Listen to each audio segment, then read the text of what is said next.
العالمين وأشهد أن لا إله إلا الله وحده لا شريك له وأشهد أن محمدا عبده ورسوله صلى الله عليه وعلى آله وأصحابه ومن سار على نهجه وتمسك بسنته واكتفى أثره إلى يوم الدين وسلم تسليما كثيرا. أما بعد، قال الله تبارك وتعالى في كتابه الكريم بعد أعوذ بالله من الشيطان الرجيم: يا أيها الذين آمنوا اتقوا الله حق تقاته ولا تموتن إلا وأنتم مسلمون يا أيها الناس اتقوا ربكم الذي خلقكم من نفس واحدة وخلق منها زوجها وبث منهما رجالا كثيرا ونساء واتقوا الله الذي تساءلون به والأرحام إن الله كان عليكم رقيبا يا أيها الذين آمنوا اتقوا الله وقولوا قولا سديدا يصلح لكم أعمالكم ويغفر لكم ذنوبكم ومن يطع الله ورسوله فقد فاز فوزا عظيما. Hadirin hadirat, kaum muslimin kaum muslimat, ahibati fillah, musyahidin musyahidat yang dimuliakan oleh Allah Azza wa Jal. Puji syukur kita ucapkan kepada Allah Tabaraka wa Ta'ala atas limpahan nikmat karunia yang tiada henti-hentinya diberikan dan dicurahkan oleh Allah Tabaraka wa Ta'ala kepada kita semua. Dengan itulah kita bisa hadir berkumpul di tempat yang mulia ini, rumah di antara rumah-rumah Allah Tabaraka wa Ta'ala. Pertama dengan tujuan melakukan kewajiban salat, kewajiban yang sangat tinggi kedudukannya di dalam agama Islam, kedudukannya setelah dua kalimat syahadat, dan semoga salat yang baru saja kita lakukan diterima oleh Allah Tabaraka wa Ta'ala. Kemudian yang kedua, kita berkumpul di tempat yang mulia ini sama-sama hadir di dalam majlis min majalisil ilm, membaca kitab yang ditulis oleh para ulama kita, dan yang kita baca adalah kitab Al-Kabair yang ditulis oleh Imam min a'immatil muslimin, Imam Al-Zahabi rahmatullahi alaih, yang berisi di dalamnya pintu-pintu kemungkaran yang mesti diketahui oleh setiap muslim. Karena banyak di antara kaum muslimin terjerumus ke dalam kemungkaran ketika mereka tidak mengetahui tentang kemungkaran-kemungkaran itu.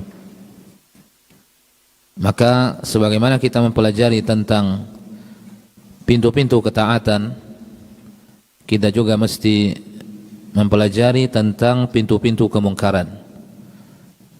Ketaatan kita ketahui agar kita bisa mengamalkan ketaatan itu, kemungkaran kita ketahui agar kita bisa meninggalkan dan menjauhkan diri kita dari kemungkaran-kemungkaran itu.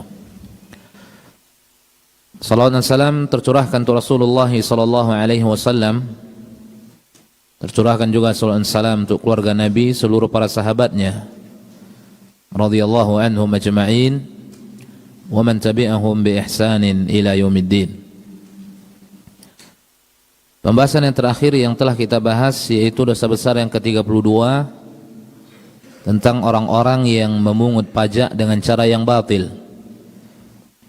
Dan telah kita terangkan pada pertemuan yang telah berlalu, di dalamnya ada ancaman-ancaman yang diancam oleh Allah Tabaraka wa Ta'ala dalam surat Asy-Syura ayat 42. Kemudian begitu juga di dalam hadis yang disebutkan oleh Nabi sallallahu alaihi wasallam.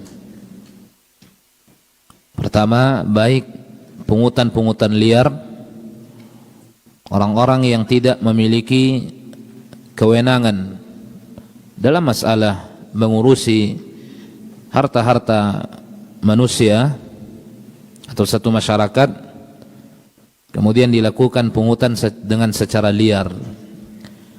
Ini dosa besar, kabiratun min kabairiz dzunub. Atau orang-orang yang memang diberikan kekuasaan oleh Allah Tabaraka wa Ta'ala, dijadikan pemimpin-pemimpin, penguasa-penguasa, sehingga memiliki kewajiban mengurusi urusan-urusan umat, dan dilakukan pengambilan terhadap mereka dengan cara yang batil. Ketika satu negara tidak membutuhkan, artinya sudah memiliki masukan-masukan selain daripada perpajakan ini dan cukup untuk kebutuhan-kebutuhan. Negara bukan negara miskin, negara bukan negara yang membutuhkan, kemudian melakukan pungutan-pungutan dengan cara yang batil.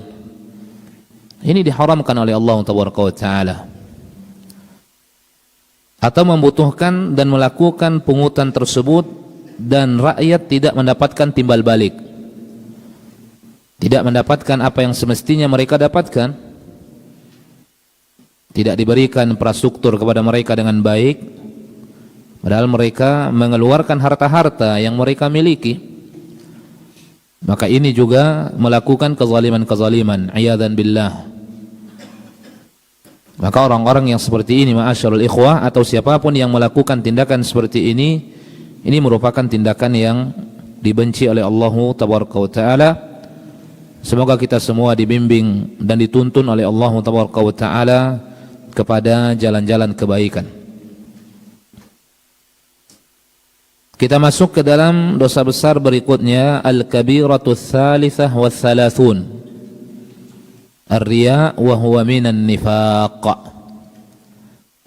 Dosa besar yang ke-33, al-kabiratu tsalitsah wa tsalathun, ar-riya wa huwa minan nifaq, yaitu dosa riya, wa huwa minan nifaq, dan riya ini bagian daripada kemunafikan, bagian daripada nifaq yang dibenci oleh Allah Tabaraka wa Ta'ala. Yang dimaksud dengan riya adalah ibadah yang dilakukan oleh seorang muslim di mana dia menginginkan pandangan manusia, ibadah yang dia lakukan kepada Allah Tabaraka wa Ta'ala, di dalamnya dia ingin dilihat oleh manusia. Jadi ibadah itu tidak diberikan kepada manusia, karena kalau dia berikan ibadah itu kepada manusia, itu bukan riya, itu syirkun akbar, memalingkan ibadah kepada selain Allah Tabaraka wa Ta'ala, syirkun akbar. Ada sebuah kaidah yang disebutkan oleh para ulama kita, sarful ibadati li ghairillahi syirkun akbar wa la yakunu syirkan asghar idzil ibadah lillahi wahdah. Memalingkan ibadah kepada selain Allah adalah syirik besar, dan tidak dikatakan syirik kecil, dikarenakan ibadah hanya milik Allah semata. Maka terkadang ibadah yang dilakukan oleh seorang muslim kepada Allah Tabaraka wa Ta'ala terselip di dalamnya di mana dia menginginkan pandangan orang lain. Ini riya. Atau terselip di dalamnya dia menginginkan pendengaran orang lain. Ini sum'ah. Sama, bagian daripada syirkun asghar. Jadi di sini letak perbedaannya. Kalau ibadah itu dipalingkan kepada selain Allah, syirkun akbar. Tetapi ibadah itu untuk Allah Tabaraka wa Ta'ala dan diselipkan di dalamnya keinginan agar orang lain melihatnya, keinginan agar orang lain mendengarnya, berbangga dengan itu. Salat yang dia lakukan kepada Allah Tabaraka wa Ta'ala, ini syirkun asghar. Dan ini yang ditakutkan oleh Nabi sallallahu alaihi wasallam. Justru umatnya yang memiliki kelebihan-kelebihan inilah yang ditakutkan oleh Nabi atas umatnya. Ya, biasanya orang-orang yang riya atau orang-orang yang sum'ah ada sesuatu yang dia riakan atau yang dia sum'ahkan, kelebihan-kelebihan.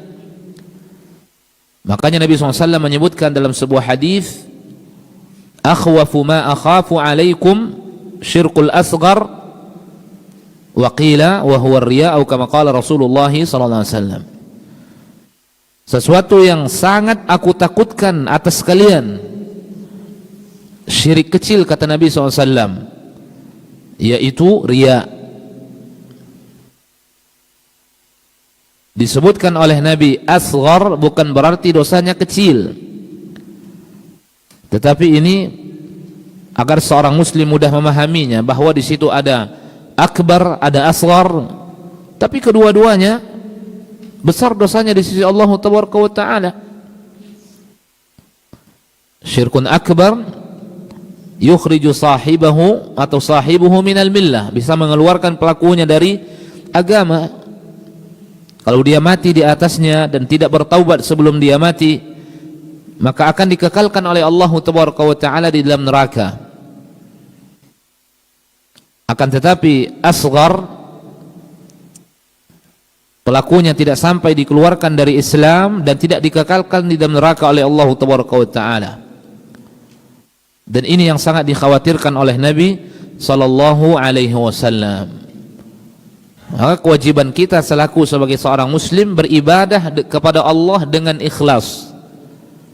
Tidak hanya beribadah kepada Allah, tapi lakukan ibadah yang kita berikan kepada Allah dengan ikhlas.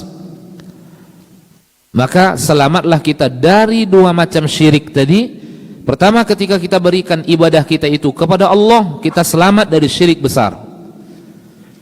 Kemudian ibadah yang kita lakukan kepada Allah, kita ikhlas di dalamnya, la riya'an wala sum'atan, berarti kita selamat dari syirkun asghar. Dan ini yang diinginkan oleh Allah Jalla wa'ala. Maka dosa besar yang ke-33, ma'asyiral ikhwah, ar-riya', iyadzan billah, dosa yang juga dia merupakan bagian daripada kabiratun min kabairi adz-dzunub wa huwa minan nifaq. Pertama, penulis rahimahullah membawakan sebuah ayat di dalam Al-Quran, surat An-Nisa ayat 142. Allah Jalla wa Ala mengatakan tentang sifat orang-orang munafik, yura'unan nasa wa la yadhkurunallaha illa qalila. Allah menyebutkan tentang sifat orang-orang munafik, wa idza qamu ila ssalati qamu qusala yura'unan nas. Apabila orang-orang munafik berdiri untuk melakukan salat, qamu qusala, mereka berdiri dalam keadaan bermalas-malas, tidak ada aura semangat di dalam dirinya melakukan satu ibadah. Yang ada adalah sifat keterpaksaan melakukan satu ibadah. Yura'unan nas, yang dia inginkan memperlihatkan ibadahnya kepada manusia, wala yadhkurunallaha illa qalila, dan mereka tidaklah berzikir kepada Allah kecuali sedikit saja, itu pun riya, tidak ikhlas kepada Allah Tabaraka wa Ta'ala. Kemudian yang kedua, dalam surah Al-Baqarah 264, kalladzi yunfiqu malahu ria'an nas. Ini celaan yang disebutkan oleh Allah Tabaraka wa Ta'ala untuk orang-orang yang tidak ikhlas. Kalladzi yunfiqu malahu ria'an nas, seperti orang yang mendermakan hartanya, yang mengeluarkan hartanya ria'an nas, menginginkan pandangan manusia. Ini semua bagian daripada ketidakikhlasan seorang hamba terhadap Allah Tabaraka wa Ta'ala.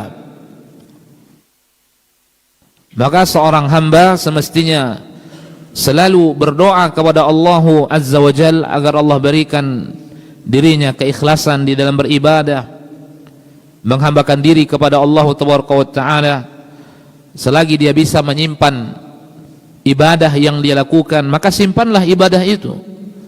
Selagi dia bisa menyembunyikan satu ibadah yang dia lakukan, maka sembunyikan satu ibadah itu, kecuali ibadah-ibadah yang memang sudah nampak dan tidak bisa disimpan. Petunjuk yang datang dari kaum salaf, ma'asyiral ikhwah, kanu yatakhaffawna fi ibadatihim, di mana kaum salaf itu kaum yang selalu berusaha menyembunyikan ibadah-ibadah yang mereka lakukan kepada Allah Jalla wa Ala. Khaufan minar riya' was sum'ah, karena takut dari riya', takut dari sum'ah. Kecuali ibadah-ibadah yang memang tidak bisa disembunyikan. Salat 5 waktu. Bagaimana seorang muslim bisa menyembunyikan? Kalau dia tidak datang ke masjid, justru dia akan dipersangkakan prasangka-prasangka yang tidak baik. Kemudian tahiyatul masjid dan ibadah-ibadah yang lain yang memang tidak bisa disembunyikan. Tapi selagi ibadah yang bisa disembunyikan dan tidak ada sebab baginya agar dia bisa menerangkan ibadah itu, memperlihatkan ibadah itu, maka qudwah yang datang dari kaum salaf, kanu yatakhaffawna, di mana mereka berusaha menyembunyikan amalan-amalan saleh yang mereka lakukan kepada Allah Jalla wa Ala. Sebagian dari kalangan atau sebagian athar menyebutkan dari Ali radhiyallahu an, kisah tentang Ali radhiyallahu anhu, di mana di hari kematian Imam Ali radhiyallahu anhu, banyak dari orang-orang fakir, orang-orang yang membutuhkan, wal muhtajin, yang tinggal di kota Madinah, mereka mengadu bahwa mereka kehilangan bantuan. Mereka mengadu bahwa mereka kehilangan bantuan. Jadi ternyata setiap hari sebelum Imam Ali itu diwafatkan oleh Allah Taala syahidan, mati ditikam oleh seorang yang bernama Abdurrahman Ibnul Muljam, di mana orang-orang Madinah, terutama fuqaraul Madinah, selalu setiap hari mendapatkan bantuan, dan mereka tidak tahu siapa yang memberikan mereka bantuan. Setiap di pagi hari mereka keluar, itu sudah ada di hadapan rumahnya bantuan yang mereka terima. Ada gandum, ada makanan-makanan. Kemudian mereka ambil. Begitu meninggal Imam Ali, bantuan itu tidak mereka dapatkan seperti yang mereka dapatkan sebelumnya. Kemudian disebutkan oleh orang-orang yang ikut memandikan Imam Ali radhiyallahu an, di mana di punggung atau di pundak Imam Ali terdapat bekas-bekas seperti orang yang suka mengangkat sesuatu yang berat. Maka disebutkan oleh sebagian dari kalangan ahli ilmu, bantuan yang didapatkan oleh fuqaraul Madinah ketika itu, orang-orang yang membutuhkan di kota Madinah, yang memberikan siapa? Ali radhiyallahu an. Bayangkan, tidak ada yang tahu sampai keluarganya. Yang tahu hanya Allah Taala, kemudian dirinya yang melakukan amalan itu. Tapi sebagian orang kita perhatikan, ma'asyiral ikhwah, sedikit memberikan bantuan.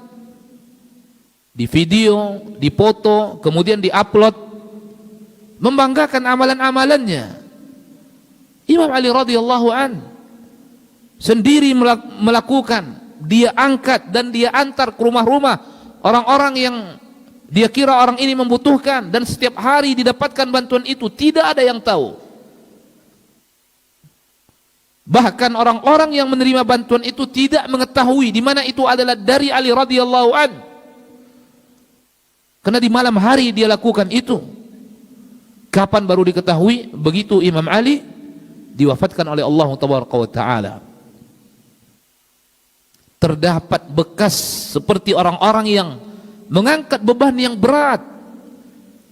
ada bekas tinggal di pundaknya, maka disebutkan berarti yang memberikan bantuan itu selama ini siapa? Imam Ali radhiyallahu an. Tidak ada yang tahu. Tapi begitu Imam Ali sudah meninggal, tidak ada pintu riya itu, karena sudah tidak ada yang mengetahuinya. Keikhlasannya sudah diterima oleh Allah tabaraka wa ta'ala. Ini orang-orang yang ikhlas di dalam beribadah kepada Allah tabaraka wa ta'ala.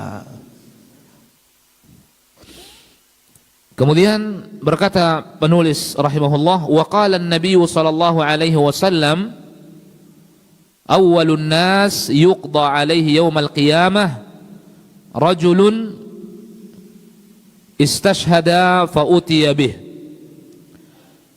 fa'arafahu Allahu ni'matahu fa'arafaha faqala ma 'alimta fiha qala qataltu fika hatta istashhadtu qala kadhabta walakinnaka qatalta liyuqal jari'un faqad qila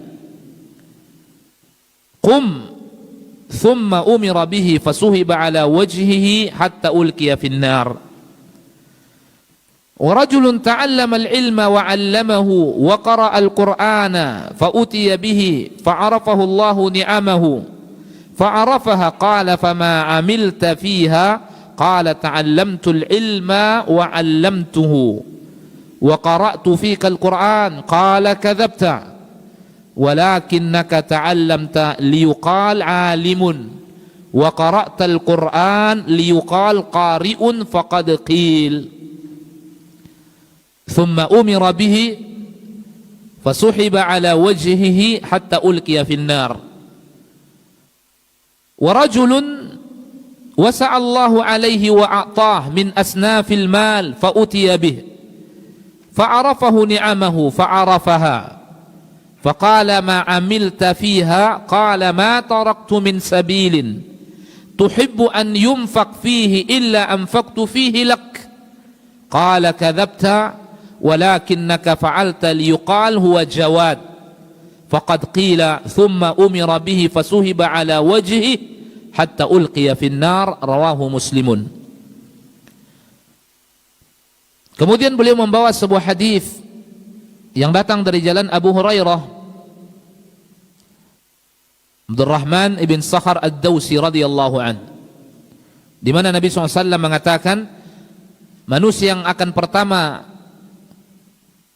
diperhitungkan oleh Allah tabaraka wa ta'ala pada hari kiamat ada beberapa golongan disebutkan oleh Nabi SAW, di mana golongan-golongan ini semuanya golongan yang tidak ikhlas di dalam beribadah kepada Allah tabaraka wa ta'ala. Minal muslimin, di mana mereka bagian daripada kaum muslimin.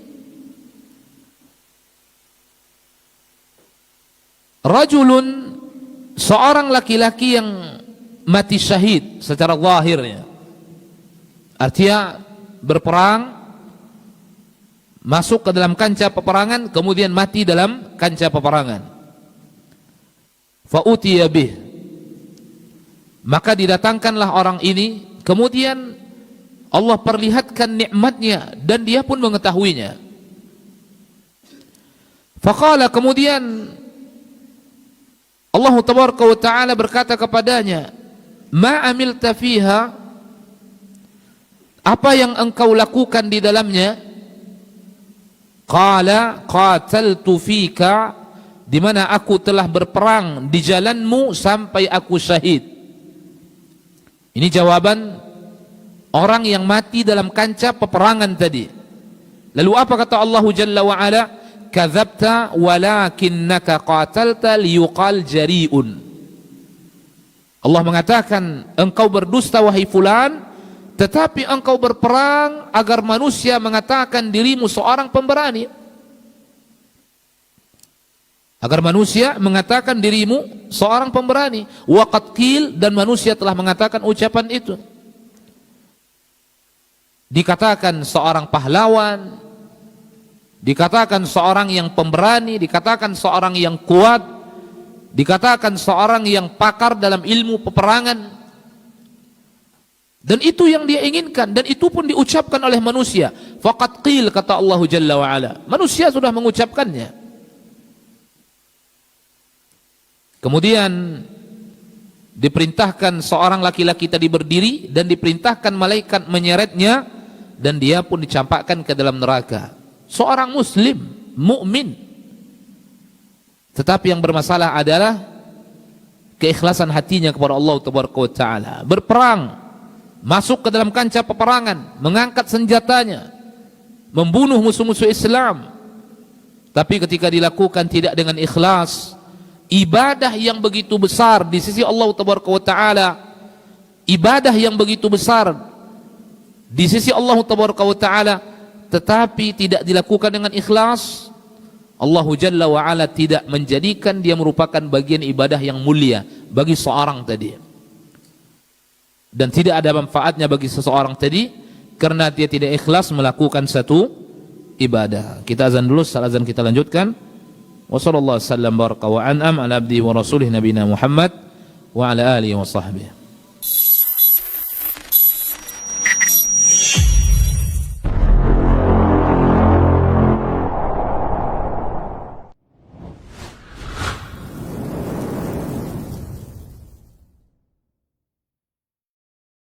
Allahu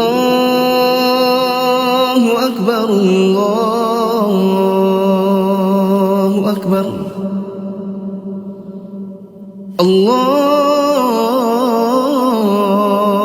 Akbar, Allahu Akbar.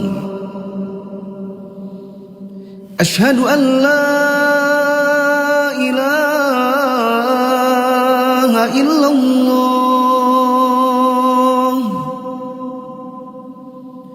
أشهد أن لا إله إلا الله. أشهد أن محمدا رسول الله. أشهد أن محمد رسول الله. حي على الصلاة، حي على الصلاة،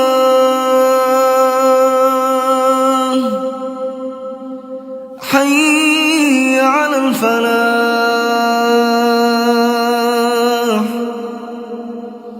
حي على الفلاح. الله أكبر، الله أكبر. لا إله إلا الله.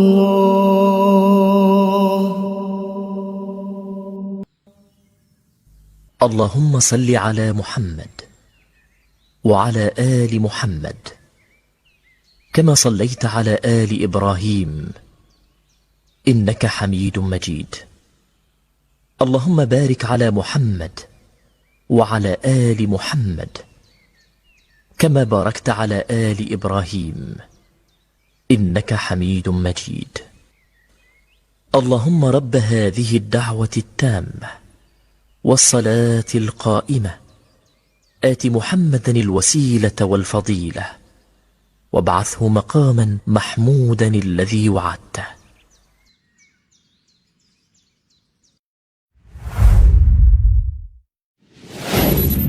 Assalamualaikum warahmatullahi wabarakatuh. Saudara-saudariku, para pemirsa Sil TV dimanapun Anda berada, rahimani wa rahimakumullah.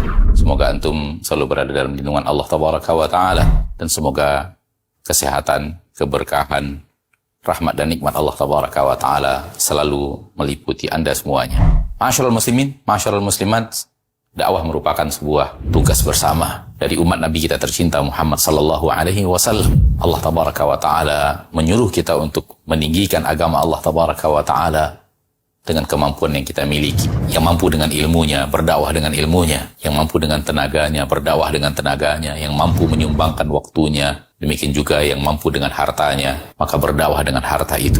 Saudara-saudariku, para pemirsa Asil TV dimanapun Anda berada, pada kesempatan yang berbahagia ini, saya mengajak Anda, pemirsa Asil TV dimanapun berada, para pencinta Asil TV dimanapun berada, untuk meringankan beban operasional yang dibutuhkan oleh Asil TV di dalam mengemban suara dakwah yang agung ini. Mari infakkan sebahagian daripada yang Allah Tabaraka wa Ta'ala mudahkan kepada kita.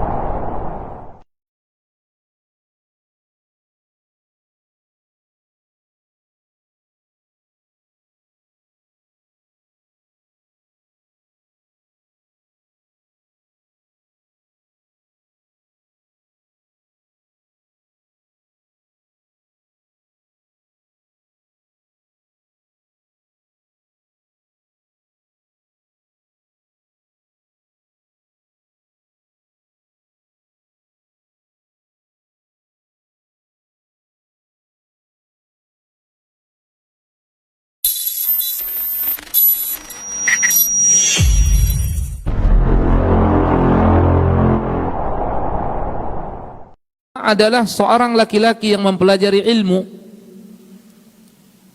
wa 'allamahu, kemudian diajarkan ilmu itu, wa qara'a al-Qur'an, kemudian dia membaca Al-Qur'an, fa utiya bihi, maka didatangkan orang tersebut ke hadapan Allah Tabaraka wa Ta'ala, dan Allah perlihatkan nikmatnya yang telah Allah berikan kepadanya. Fa'arafaha, dan Allah lihatkan nikmat-nikmat dan dia pun mengetahuinya. Kemudian Allah mengatakan, fama amilta fiha, apa yang telah engkau lakukan di dalamnya, kata Allah Tabaraka wa Ta'ala. Allah perlihatkan kepadanya nikmat-nikmat sampai dia melihatnya, mengetahuinya. Kemudian Allah mengatakan, fama amilta fiha, wahai hambaku, apa yang telah engkau lakukan di dalamnya? Qala ta'allamtul ilma wa 'allamtuhu wa qara'tu fika al-Qur'an, sesungguhnya aku telah mempelajari ilmu dan mengajarkan ilmu, dan aku telah membaca Al-Qur'an ikhlas kepadamu. Allah mengatakan, kadzabta walakinnaka ta'allamta liyuqal alim wa qara'ta al-Qur'an liyuqal qari. Karena Allah Tabaraka wa Ta'ala mengetahui apapun yang disembunyikan oleh seorang hamba. Lisan seorang hamba mengatakan dia ikhlas, belajarnya ikhlas, membaca Al-Qur'annya ikhlas, tapi Allah Jalla wa Ala mengetahui siapa di antara mereka yang ikhlas, siapa di antara mereka yang sum'ah, siapa di antara mereka yang riya, mengharapkan pandangan orang lain, mengharapkan pendengaran orang lain. Maka ketika seorang tadi mengatakan, saya mempelajari ilmu ikhlas karenamu ya Allah, membaca Al-Quran ikhlas karenamu ya Allah, Allah mengatakan, kadzabta, berdusta engkau, walakin engkau belajar, mengajarkan ilmu agar engkau dikatakan seorang yang alim. Pujian manusia yang diharapkan agar orang memujinya, agar orang menyanjungnya, agar orang meninggikannya, agar orang memuliakannya. Kemudian membaca Al-Quran agar orang memuji merdu suaranya, indah bacaannya. Wa qara'ta Al-Quran liyuqal qari, dan sebagai riwayat liyuqal annaka qari, agar engkau dikatakan seorang yang pembaca Al-Quran. Faqad qil, dan segala bentuk pujian itu telah diucapkan oleh manusia. Manusia mengatakan dirinya seorang yang alim, berilmu.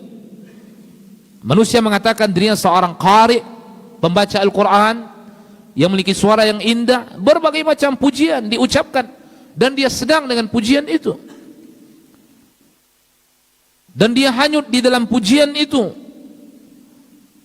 Berbeda dengan orang-orang yang dipuji tetapi dia tidak hanyut dalam pujian itu, dan dia tidak senang dalam pujian itu. Thumma umira bihi, dan diperintahkan malaikat menyeretnya dan dicampakkan ke dalam neraka jahanam. Ini ganjaran yang kedua yang disebutkan oleh Nabi SAW tentang seorang laki-laki yang belajar ilmu dan mengajarkan ilmu itu kepada manusia. Tatkala dia sudah menjadi seorang yang alim tetapi tidak ikhlas, membaca Al-Quran tetapi tidak ikhlas karena Allah Taala.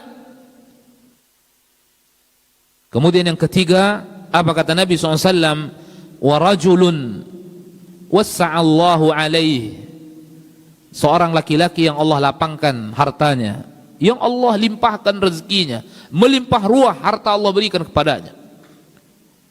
Karena mudah bagi Allah Taala menjadikan orang itu kaya, mudah bagi Allah Taala. Sebagaimana orang yang kaya mudah bagi Allah Jalla wa Ala memiskinkan dirinya.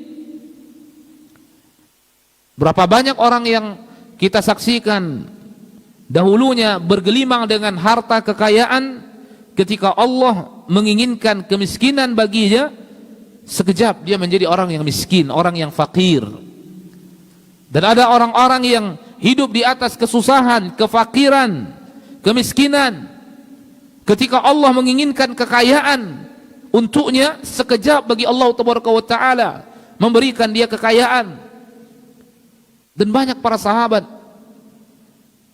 yang seperti ini. Di antaranya Abdurrahman ibn Auf. Siapa yang mengira Abdurrahman di masa itu sampai seperti itu kekayaannya? Dan disebutkan dalam kitab-kitab sejarah bagaimana kekayaan Abdurrahman ibn Auf. Setelah dia lelah mengeluarkan, mendermakan hartanya, tidak ada satu jalan yang bisa seorang mengeluarkan hartanya di situ melainkan Abdurrahman mengeluarkan hartanya di situ.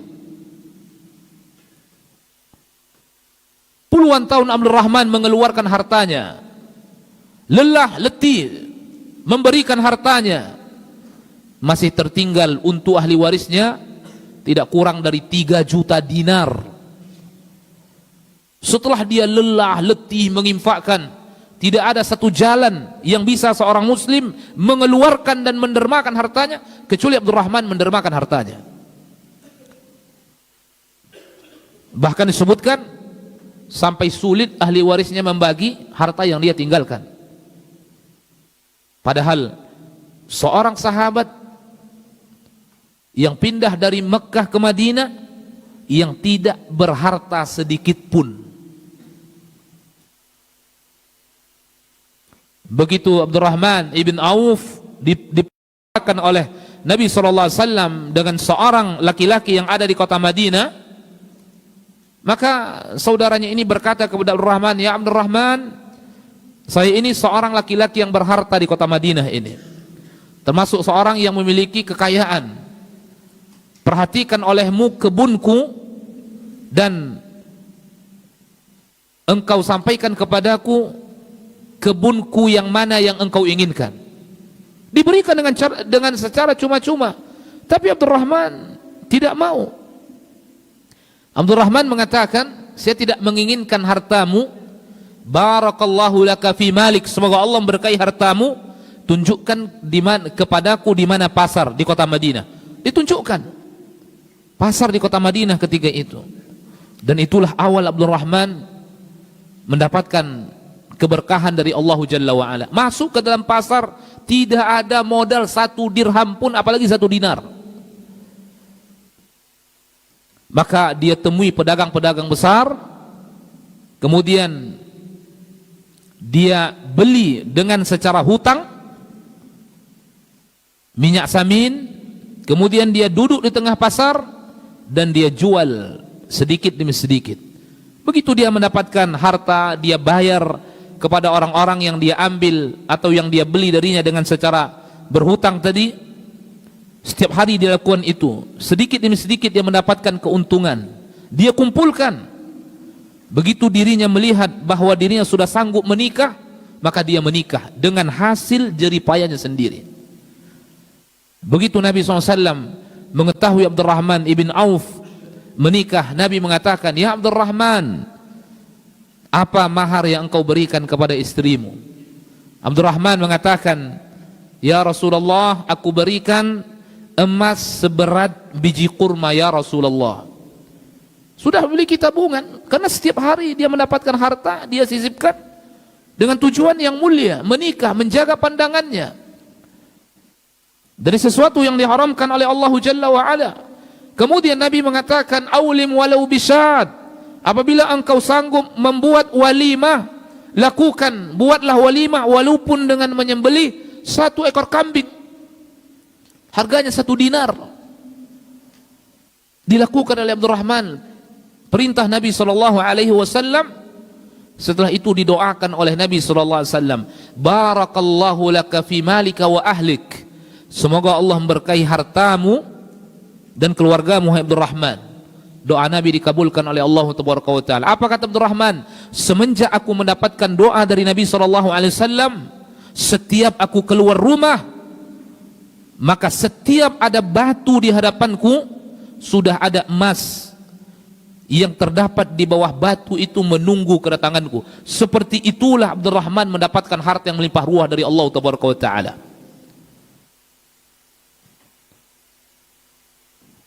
Tapi Abdurrahman, dia mengerti bagaimana dia meletakkan hartanya dan dengan niat apa dia meletakkan hartanya. Ikhlas. Tapi ada sebagian orang yang ketika Allah lapangkan rezekinya, Allah berikan kepadanya rezeki yang melimpah ruah. Wa rajulun wassa'allahu alaihi wa a'tahu min asnafil mal fa utiya bih. Kemudian nanti orang-orang ini didatangkan oleh Allah Taala dan Allah perlihatkan nikmat-nikmatnya dan dia pun mengetahuinya. Lalu Allah mengatakan, "Ma amilta fiha." Apa yang telah engkau lakukan di dalamnya? Apa jawaban laki-laki ini? "Ma taraktu min sabilin tuhibbu an yunfaq fihi illa anfaqtu fihi lak." Tidak ada satu jalan, ya Allah, yang engkau mencintai agar seseorang menginfakkan hartanya di jalan itu, melainkan aku telah menginfakkan untukmu di situ, ya Allah. Apa kata Allah Jalla wa Ala? "Kadzabta walakinnaka fa'alta liyuqal huwa jawad." Engkau mendermakan hartamu agar manusia mengatakan engkau seorang yang dermawan, seorang yang pemurah, seorang yang mudah berinfak, mudah bersedekah. Faqad qil, dan manusia telah mengucapkan itu, diperintahkan dan malaikat menyeretnya dan dicampakkan ke dalam neraka. Hadis dikeluarkan oleh Imam Muslim. Ini ibadah yang mulia yang disebutkan oleh Nabi SAW. Ketika diamalkan tidak ikhlas, semuanya dicampakkan ke dalam neraka oleh Allah Taala.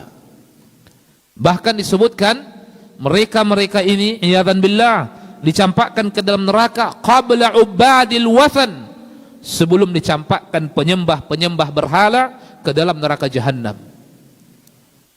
Maka pantas selalu ma'asyiral ikhwah, hadirin hadirat ahibati fillah, berlindung kita kepada Allah Taala dari perbuatan riya, perbuatan sum'ah, tidak ikhlas melakukan ibadah kepada Allah Jalla wa Ala. Kemudian berikutnya, wa an ibni Umar radhiyallahu anhuma anna nasan qalu lahu inna nadkhulu ala umara'ina fanaqulu lahum bi khilafi ma natakallamu bih idza kharajna min indahum atau min indihim. Qala ibnu Umar kunna na'uddu hadha nifaqan ala ahdi Rasulillah sallallahu alaihi wasallam. Dari Ibnu Umar, namanya Abdullah. Umar bin Khattab punya anak dan diberi nama Abdullah ibn Umar, dan Abdullah ini termasuk min fuqaha'is sahabah, ahli fikih dari kalangan sahabat Nabi, dan termasuk yang meriwayatkan hadis yang banyak dari Nabi sallallahu alaihi wasallam. Di mana Ibnu Umar mengatakan anna nasan, bahwa manusia mengatakan kepadanya, inna nadkhulu ala umara'ina, wahai Ibnu Umar, kami masuk menemui pemimpin-pemimpin kami, fanaqulu lahum, dan kami mengatakan kepada mereka, bi khilafi ma natakallamu bihi idza kharaja min indihim, berbeda dengan ucapan-ucapan yang kami ucapkan ketika kami keluar dari mereka. Berarti ganda perkataannya. Di belakang pemimpin perkataannya A, di depan pemimpin perkataannya B. Apa kata Ibnu Umar? Kunna na'uddu hadza nifaqan ala ahdi Rasulillah. Kami menghitung atau menjadikan perbuatan seperti ini bagian daripada perbuatan nifak. Artinya tidak tulus dalam menyampaikan sesuatu, tidak ikhlas dalam menyampaikan sesuatu, atau tidak jujur dalam menyampaikan sesuatu kepada pemimpin-pemimpin kaum muslimin. Di belakang pemimpin kaum muslimin mengucapkan kalimat-kalimat yang tidak baik, sumpah serapa, caci maki, laknat. Begitu masuk menemui mereka atau dipanggil oleh mereka, ucapan-ucapan tadi tidak diucapkan. Ini tidak benar, ma'asyiral ikhwah. Maka orang-orang yang seperti ini disebutkan oleh Ibnu Umar di masa Nabi SAW, orang-orang yang seperti ini bagian daripada nifaq, tidak jujur di dalam menyampaikan sesuatu dan tidak ikhlas, dan dia merupakan bagian daripada kemunafikan. Kemudian berikutnya, wa qala an-nabiy sallallahu alaihi wasallam, man samma'a samma'allahu bih, wa man yura'i yura'illahu bih. Barang siapa yang ingin memperdengarkan amalannya, maka Allah tabaraka wa ta'ala akan perdengarkan kelak untuknya di akhirat. Wa man yura'i, barang siapa yang ingin dilihat amalannya, nanti akan dilihatkan oleh Allah tabaraka wa ta'ala di akhirat, dipermalukan oleh Allah tabaraka wa ta'ala. Kemudian yang terakhir, ma'asyiral ikhwah, wa an Mu'adz radhiyallahu anhu anin Nabi sallallahu alaihi wasallam, al-yasiru qala al-yasiru minar riya' syirkun. Sebuah hadis yang disahihkan oleh Imam Hakim, walaupun didhaifkan oleh sebagian dari kalangan ahli ilm, dikeluarkan oleh Imam Hakim dan juga oleh Imam Al-Baihaqi, Imam At-Tabrani, dan juga dinukil oleh Imam Abu Nuaim Al-Asfahani, di mana Nabi SAW mengatakan al-yasiru minar riya', sedikit bagian daripada riya', syirkun, itu merupakan kesyirikan. Tapi yang kita sebutkan tadi syirkun asghar, syirik kecil, namanya kecil akan tetapi kabiratun min kabairiz dzunub. Makanya Imam Az-Zahabi memasukkan riya ini bagian daripada dosa-dosa besar yang dibenci oleh Allah tabaraka wa taala dan dikhawatirkan oleh Nabi sallallahu alaihi wasallam, dan Nabi sampaikan itu semua kepada para sahabatnya. Terakhir, ma'asyiral ikhwah, hadirin hadirat, mustami'in mustami'at yang dimuliakan oleh Allah tabaraka wa taala, salah satu doa yang diajarkan oleh Nabi sallallahu alaihi wasallam agar hati kita selalu ikhlas beribadah kepada Allah tabaraka wa taala, diajarkan oleh Nabi kepada Mu'adz bin Jabal radhiyallahu an. Nabi mengatakan, ya Mu'adz, inni la uhibbuk, sampai digandeng oleh Nabi SAW. Oleh Nabi SAW, Mu'adz bin Jabal ketika itu sampai memegang pundaknya, di mana Nabi SAW mengatakan, wallahi inni la uhibbuk, sesungguhnya saya sangat mencintaimu wahai Mu'adz, mencintai karena Allah Azza wa Jal. Kemudian sebagaimana kita ketahui, ma'asyiral ikhwah, setiap orang mencintai seseorang, pasti orang yang mencintai menginginkan kebaikan untuk orang yang dia cintai. Maka disebutkan oleh Nabi SAW tentang bimbingan yang Nabi sampaikan kepada Mu'adz, karena Nabi sangat mencintainya, di mana Nabi mengatakan, la tada'anna, jangan sampai engkau tinggalkan wahai Mu'adz, agar engkau mengucapkan di penghujung salatmu, Allahumma a'inni ala dzikrika wa syukrika wa husni ibadatik. Kalimat yang terakhir yang diucapkan oleh Nabi ini, wa husni ibadatik, di antara maknanya adalah memohon keikhlasan hati kepada Allah Jalla wa Ala dalam ketaatan yang kita lakukan kepada Allah Tabaraka wa Ta'ala. Dan para ulama kita mengatakan dubur kullis salah maknanya ada dua. Penghujung setiap salat seorang muslim, seorang mukmin, maknanya ada dua. Al-ma'na al-awwal ba'da at-tashahhud qabla as-salam. Setelah bertasyahud sebelum salam. Setelah mengucapkan tasyahud, salawat, kemudian sebelum salam mengucapkan doa yang diajarkan oleh Nabi ini atau zikir yang diajarkan oleh Nabi ini. Di antaranya ada zikir at-ta'awudzu minal arba'. Allahumma inni a'udzubika min adzabi jahannam, min adzabil qabr, min fitnatil mahya wal mamat, min fitnati masihi ad-dajjal. Dan zikir yang kita sebutkan tadi yang diajarkan oleh Nabi kepada Mu'adz. Allahumma a'inni ala dzikrika wa syukrika wa husni ibadatik. Kemudian al-ma'na tsani, makna yang kedua, dubur kullis salat, seorang muslim menjadikan zikir itu bagian daripada rangkaian zikir setelah salat 5 waktu. Setelah mengucapkan salam, istaghfara thalathan, beristighfar sebanyak 3 kali. Astaghfirullah, astaghfirullah, astaghfirullah. Allahumma antas salam.